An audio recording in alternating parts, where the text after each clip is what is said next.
안녕하세요. 오늘은 많은 분들이 정말 궁금해하시는 곳이죠. 하버드 비즈니스 스쿨 HBS MBA 프로그램에 대해 한번 제대로 파헤쳐 보겠습니다. 네, 그 명성만큼이나 궁금한 점도 많으실 텐데요. 맞아요. 그래서 여러분이 보내주신 자료들을 토대로 HBS에서는 뭘 배우고 졸업하면 보통 어디로 가는지 또 요즘 경제 상황에 따른 변화는 없는지 이런 핵심적인 내용들을 짚어보려고 합니다. 좋습니다. 세계 최고 명문 MBA, 과연 어떤 곳인지 한번 들여다보죠. 자, 그럼 먼저 HBS가 추구하는 교육 목표, 그 철학부터 좀 알아볼까요? 단순 경영 전문가가 아니라 세상을 바꾸는 리더를 키우는 걸 목표로 한다고요? 특히 총괄 관리자, 제너럴 매니저의 시각을 강조한다는데 이건 무슨 의미일까요? 네, 그게 핵심입니다. 특정 기능 전문가보다는 전체를 보고 판단하고 이끌어가는 리더를 지향하는 거죠. 그래서 HBS 교육의 중심에는 그 유명한 케이스 스터디가 있어요. 아, 케이스 스터디. 정말 많이 들어봤습니다. 네, 전체 수업의 한 80% 정도가 이걸로 이루어지고요. 2년 동안 다루는 케이스가 무려 500개가 넘습니다. 500개요? 와, 정말 엄청난 양이네요. 그렇죠. 실제 기업들이 겪었던 딜레마 상황을 학생들 앞에 던져주는 거예요. 단순히 정답을 찾는 게 아니라 제한된 정보 속에서 분석하고 토론하고 또 결정을 내리는 그 과정을 훈련하는 거죠. 그러니까 지식 암기보다는 판단력과 의사결정 능력을 기르는 데 초점을 맞춘다는 거군요. 듣기만 해도 쉽지 않겠는데요? 아, 그리고 그 악명 높은 콜드콜도 이 케이스 스터디에서 나오는 거죠? 맞습니다. 교수가 예고 없이 학생을 지목해서 의견을 묻는 방식인데 정말 매 순간 긴장해야 하죠. 철저히 준비하지 않으면 안 되고요. 리더가 현장에서 겪을 압박감을 미리 경험하게 하는 셈입니다. 정말 혹독한 훈련이네요. 그럼 케이스 스터디 말고 또 다른 특징적인 교육 방식이 있나요? 네, 케이스 스터디를 보완하는 걸로 필드 메소드라는 게 있습니다. 이건 좀 더 실습 중심인데요. 아, 실습이요? 네, 예를 들어서 필드 글로벌 이모션 프로그램은 1학년 때 팀을 짜서 실제로 해외 기업 현장에 갑니다. 가서 그 기업이 가진 문제를 함께 진단하고 해결책을 모색하는 거죠. 이론을 현실에 적용하는 아주 중요한 경험입니다. 와, 이론과 실전을 정말 긴밀하게 연결하는군요. 커리큘럼을 보니까 1학년 때는 재무나 마케팅 같은 필수 과목으로 기본기를 다지고 2학년 때는 선택의 폭이 아주 넓어지던데요. 맞아요. 1학년 때는 Required Curriculum, RC라고 해서 기초를 탄탄히 하고요. 2학년 때는 Elective Curriculum, EC라고 해서 100개가 넘는 선택 과목 중에 자기 관심 분야를 깊게 파고들 수 있어요. 과목 이름들도 흥미롭던데요. 기술 벤처 창업이라든지 심지어 AI로 실리콘밸리 파괴하기 이런 걸 보면 최신 트렌드를 정말 빠르게 반영하는 것 같아요. 네, 그렇습니다.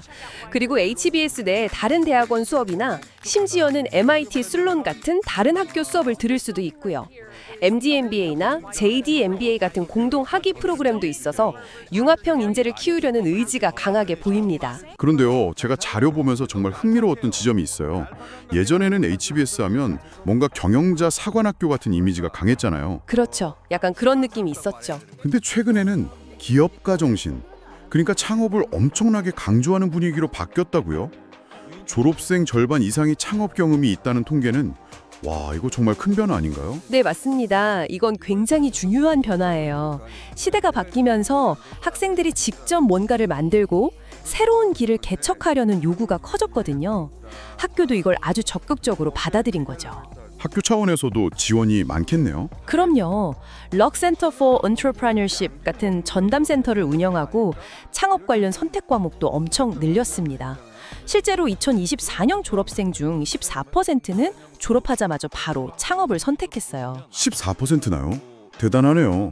이제 HBS가 단순히 기존 기업의 관리자를 키우는 곳만은 아니라는 분명한 신호 같아요. 정확합니다. 미래를 만드는 창업가 양성에도 힘을 쏟고 있는 거죠. 물론 그래도 전통적인 진로는 여전히 강세겠죠. 금융이나 컨설팅, 빅테크 같은 곳들요? 네, 물론입니다. 골드만삭스, 맥킨지, 구글, 아마존 이런 기업들엔 여전히 HBS 졸업생들이 많이 가는 곳이고요. 2024년 졸업생 기본급 중간값이 17만 5천 달러 정도 되니까 보상 수준도 여전히 최고 수준이죠. 17만 5천 달러. 네, 상당하네요. 하지만 여기서 또 주목해야 할 점이 있습니다. 최근 거시경제 상황이 안 좋아지면서 특히 빅테크나 컨설팅 업계에서 채용을 줄이는 경향이 나타나고 있거든요. 아, 그 여파가 HBS에도 미치나요? 네, 그렇습니다. HBS 졸업생들도 예외는 아니에요. 졸업하고 3개월 안에 취업을 못한 졸업생 비율이 눈에 띄게 늘었습니다. 얼마나 늘었나요? 자료마다 조금씩 차이는 있는데 예를 들어 2022년에는 한 5% 정도였던 미취업 비율이 2024년에는 15%까지 올랐다는 보고도 있고요. 다른 자료에서는 2021년 8%에서 2023년 20%까지 증가했다는 분석도 있습니다. 분명한 건 취업 시장이 예전보다 훨씬 어려워졌다는 거죠. 20%요? 와, 이건 정말 심각한 수준인데요. HBS라는 이름만으로는 이제 안심할 수 없는 시대가 된 걸까요? 학교는 이런 상황에 어떻게 대응하고 있나요? 학교도 이걸 굉장히 심각하게 보고 있습니다. 그냥 명성에만 기댈 순 없으니까요. 그래서 학생들의 경력 개발 지원을 엄청 강화하고 있어요. 구체적으로 어떤 지원들을 하나요?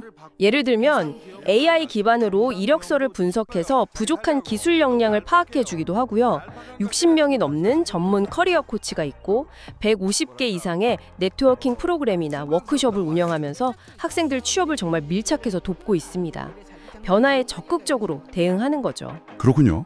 어려움 속에서도 길을 찾도록 지원하는 거네요. 자, 그럼 입학 얘기를 안 할 수가 없는데요. 경쟁은 여전히 치열하겠죠? 그럼요. 합격률이 보통 14, 15% 수준이니까요. 학부 성적, GMAT, GRE 점수, 에세이, 추천서는 기본이고요. 특히 토론 수업이 많다 보니 아주 높은 수준의 영어 능력이 필수적입니다. 네, 그렇죠. 학비 부담도 만만치 않을 텐데요. 연간 학비가 7만 3천 달러가 넘는다고요? 맞아요. 학비가 상당하죠. 하지만 여기서 정말 중요한 점은 HBS는 재정 지원 제도가 굉장히 잘 되어 있다는 거예요. 장학금이요? 네, 단순히 성적 우수 장학금이 아니라 need 베이스, 그러니까 학생의 재정적 필요에 따라서 지원합니다. 학생의 절반 정도가 이런 장학금 혜택을 받고요. 평균 수혜 금액이 연간 4만 6천 달러 정도 됩니다. 와, 평균 4만 6천 달러면 정말 큰 금액인데요. 그렇죠. 심지어 가장 도움이 필요한 학생들, 하위 10% 정도에게는 학비 전액을 지원하기도 합니다. 이건 정말 중요한 메시지예요. 돈 때문에 HBS를 못 오는 일은 없게 하겠다. 잠재력이 가장 중요하다는 학교의 철학을 보여주는 거죠. 네, 정말 인상적이네요. 재정적 배경보다는 잠재력을 보고 뽑겠다는 의지군요. 자, 오늘 이렇게 하버드 MBA에 대해 정말 깊숙이 들여다봤습니다. 세계 최고라는 명성 이면에는 끊임없는 교육 혁신 노력도 있고 또 동시에 최근 경제 상황 변화에 따른 현실적인 도전 과제들도 있다는 걸 알 수 있었네요. 이 모든 정보가 여러분께는 어떻게 다가가셨나요? 제가 볼 때 HBS는 단순히 경영 지식을 가르치는 곳이라기보다는 불확실한 미래를 헤쳐나갈 리더의 판단력과 강력한 네트워크를 제공하는 그런 경험 그 자체를 파는 곳이 아닌가 싶습니다. 그리고 최근 취업 시장의 어려움에 발빠르게 대응하면서 졸업생 지원을 강화하는 모습은 어쩌면 HBS의 진짜 경쟁력이 위기 속에서도 길을 찾는 적응력에 있는 건 아닐까 하는 생각도 들게 하네요. 네, 좋은 말씀입니다. 오늘 저희가 나눈 이야기 외에도요, HBS가 그토록 강조하는 다양성이 과연 케이스 스터디 토론의 질이나 학생들의 의사결정 능력 향상에 실제로 구체적으로 어떤 긍정적인 영향을 미치고 있을지 한번 따져보는 것도 굉장히 흥미로운 질문이 될 것 같습니다. 이 질문은 여러분이 한번 생각해 보실 거리로 남겨두면서 오늘 심층 분석은 여기서 마무리하겠습니다. 다음에 다시 찾아뵙죠.